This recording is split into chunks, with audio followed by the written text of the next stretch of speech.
What's going on, fellow bears and party people? Papa Bear of Papa Bear Knives here. Today we're going to take a look at the Essential. This is a relatively new model in my lineup. It's been around for maybe about a month now. About 3 weeks ago, depending on the time of you watching this video, but 3 weeks ago from the recording of this video, I did a quick look at, or a quick clip of the Essential, but it has a low saber grind. This video today, we're going to be looking at the full flat grind Essential, which is this one right here. I designed the Essential to be a general purpose, jack of all trades EDC knife. It's great for woodcraft. It's great for hunting, it's great for EDC, it's great for self-defense, and it's great in the kitchen. And really, I wanted to give it two different grinds, which would be the saber and the flat, which is this one right here. And the reason behind that is because everybody is proficient with a different style of grind on their blade. Me, I excel with the full flat, which is why I'm using this one instead of the other one to do a little bit more of a longer video. Now, don't get me wrong, I'm good with other grinds, but the full flat I'm the absolute best with. So I guess without going into talking much, because I kind of just explained the idea behind the Essential, the name Essential kind of spells it out for you. It's essential to life. Gotta have it. Gotta have a knife of some sort. Why not pick up this one, right?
I went right through that knot. I didn't know that knot was there. Oops. I hate batoning into a knot because that's always a risk.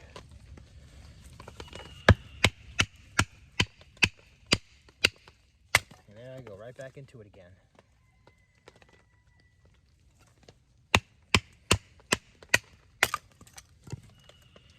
Some funky looking wood, isn't it?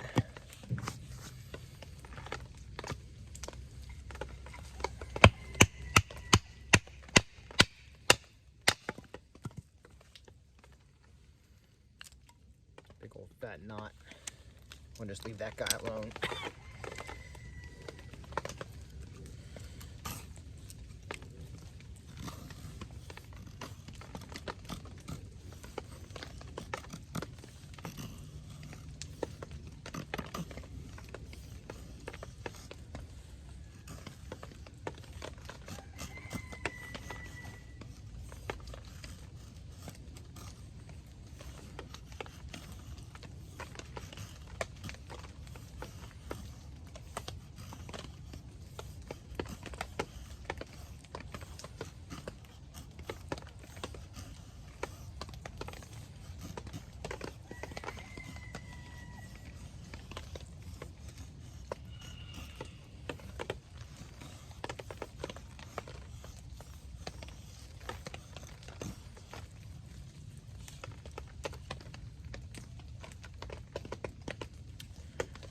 we won't sit here and take up all the time doing just feathers, but I'll do a few more.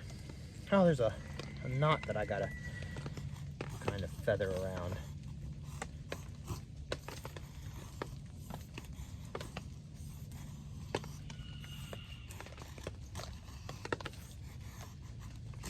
Avoid that.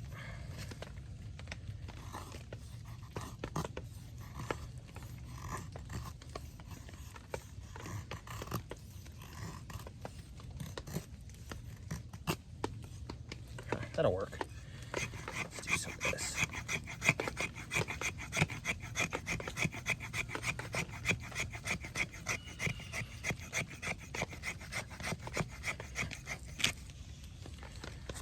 All right. Let's see what we can do with this ferro rod.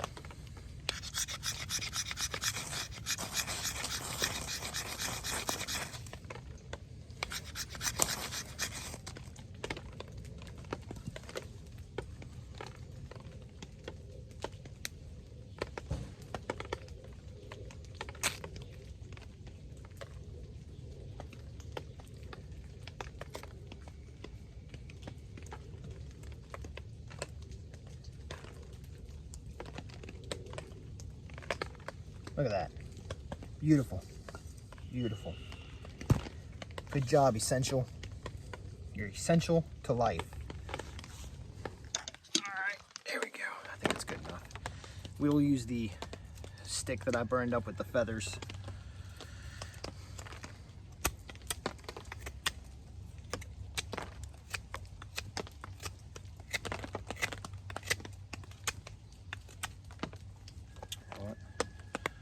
Like this. Get more leverage when you do it this way. Digs into the wood a little bit more. That's why I put this little thumb scallop, thumb groove thing, whatever you want to call it.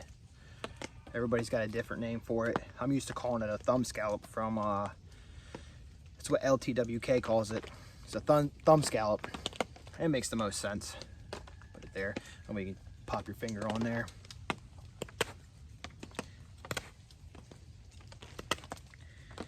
What I really like about this model, and of course I'm gonna like my own model, but what I really like about it is no matter how you hold it, you know you're holding the knife in a certain direction. Like, I know holding it like this, it's extremely comfortable, but I know it's being held backwards. So you're able to index where the knife is almost at all times. Like right here, very comfortable, and I'm holding it the correct way. Got to turn this way, very comfortable, and I'm holding it the correct way. Now, granted, if you have bigger hands, it may not be as comfortable, but I really hope that I put in the design to where even if your hands are bigger and your palms off the back of there, it's sitting to where it's still going to be comfortable. I'm hoping that's how it worked. I can't tell you for sure if it will or not because I don't have super big hands. Let me go put a little notch in this guy.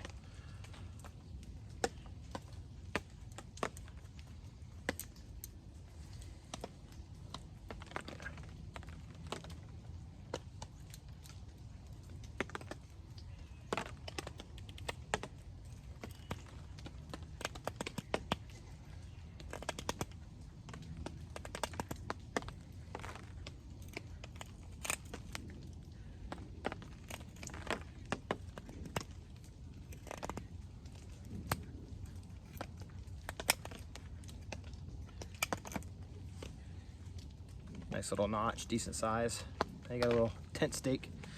Let me tilt you back down on top of this other stump over here, and we'll do a we'll make a bow drill divot and then do some cross batoning.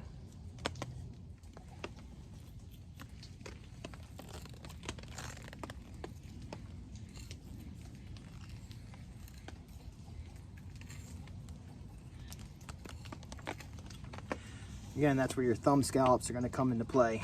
So that way you're able to kind of pinch grip on it. For a bow drill divot, you really don't need it to be super deep. And normally, if I was going to do a bow drill, I wouldn't. But if I had to, I sure as heck wouldn't use a piece that's this thick, because I'd get the divot in there to about that point. I don't know if you can really see it on there or not. And then I would carve out through the side here. Let's see. Is that any thinner? Not really. Alright, well, you get it. You can see it, I think. Hope it shows up on the camera.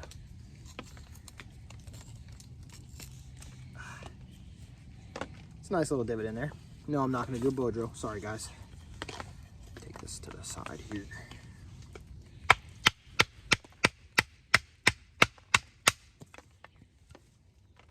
Just in case you need to do some cross batoning, we'll go straight down on it. And my knife.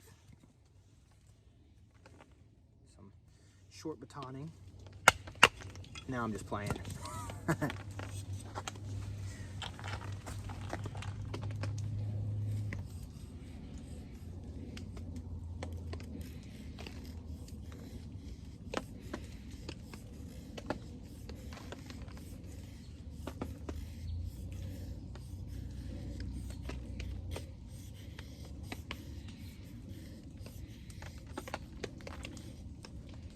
Oh, that's cool. Making little feathers. Here's another thing we'll do.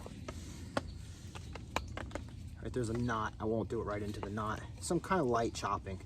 This would be an example for cutting branches or something.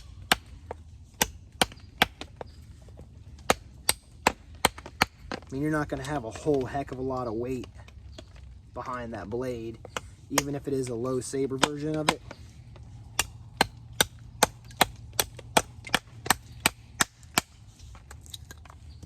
Still not going to have a whole heck of a lot of weight behind that blade. Let's see. Here's another one. But nonetheless, it'll do some light chopping.